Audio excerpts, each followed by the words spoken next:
Assalamualaikum warahmatullahi wabarakatuh. In this video, I'll be explaining a topic under the title Post-Method Era Approach.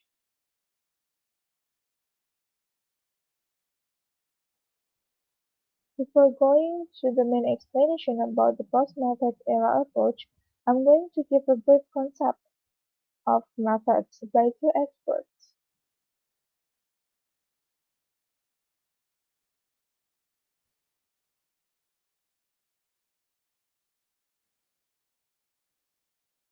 The first concept is by Edward Anthony. Anthony states that the concept has three hierarchical elements. The first is approach, method, and techniques. The second is by Richard and Rogers. They develop Anthony's concept by having different terms. They have approach, procedures, and designs.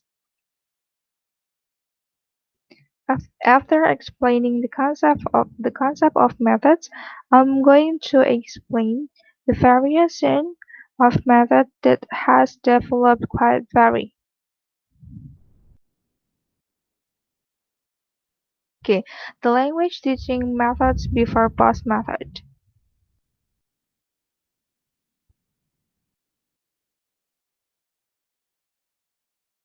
First, we have the direct method. The direct method was proposed by Palitz, where the learning activity has a natural process. Yes, it has to be natural. It means that the learning activity should be similar as the first language, which means it hasn't have it hasn't had so much grammar rules and explanation about the rules of the grammar. It has to be L1-centered and integrated teaching. The second one is designer methods. As we can see, the word designer, it means that they will have a different kind of styles.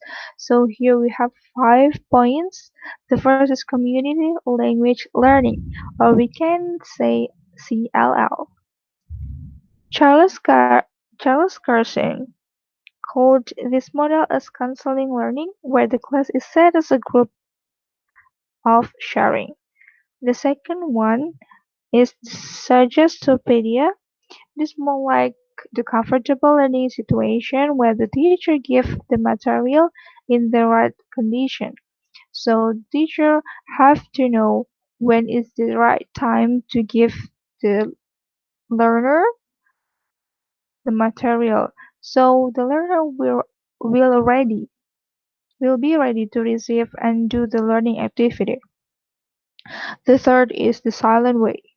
On the other hand, the teacher will be distant from the students. Silent, it means that the teacher will make them to be independent to learn. The teacher will only give them the problem so the learner can find their own understanding.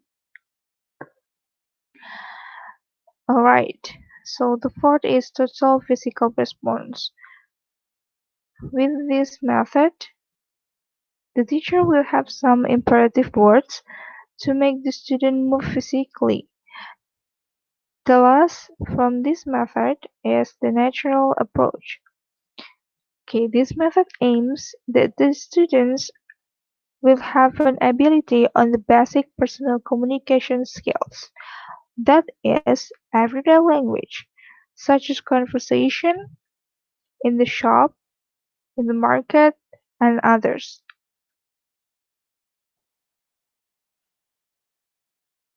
Alright, so the third method before post method is the grammar translation method or the classical method. The method will focus much more on the grammar rules. The practice in this method might be vocab memorizing, translation, and writing practice. And yes, the student might be bored in the class. The next one is audiolingual method or army method. This method focuses on oral skills, so the practice will be pronunciation practice, words drilling, and conversation practice. The last before past method is cognitive code learning. In this method, they believe that the students are required to study the rule of the language to apply in their second language practice. So they have to stick with the rule, they, they have to stick with the rule, study it, and then they have to practice it in their learning activity. Alright, so these are the method before post method era. Now I'm going to explain one method or approach named eclectic approach. Eclectic. According to the Longman Dictionary, eclectic means including a mixture of many different things of people, especially so that you can use the best all of them.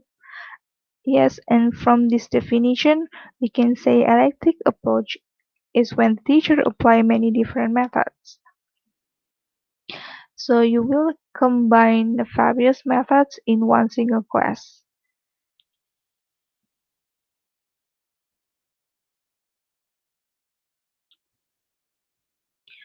Alright, so finally, I'm here with the post-method era.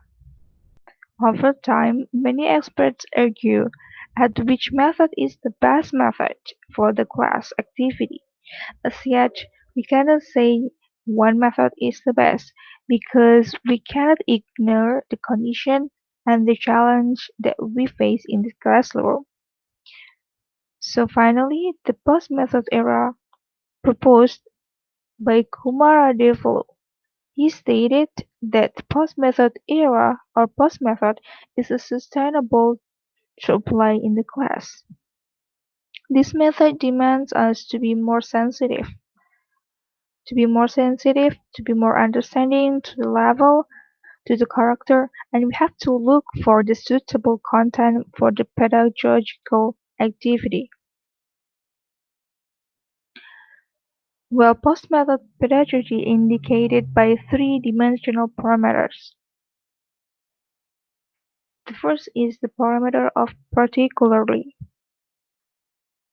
In this parameter, the teacher needs to be intuitive at any situation, so the teacher has to observe which method is working, what works and what doesn't work for the student in the classroom.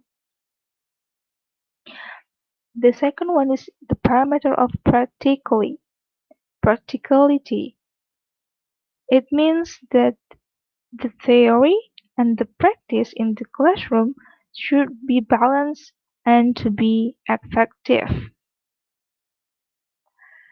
The third one is the parameter of possibility.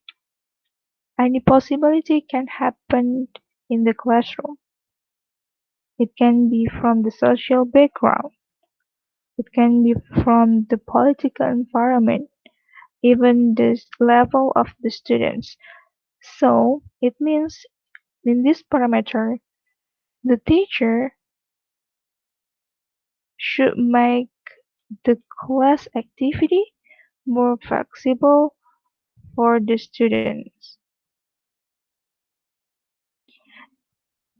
And finally, these three parameters become the foundation of post-method pedagogy. Well, ladies and gentlemen, in this era, I can conclude that the post-method era is the suitable method to apply in the classroom. With these three parameters, I believe that the classroom activity will be more effective and understanding for all the students. And thank you for listening. I do apologize for all the mistakes that I did. And wassalamualaikum warahmatullahi wabarakatuh.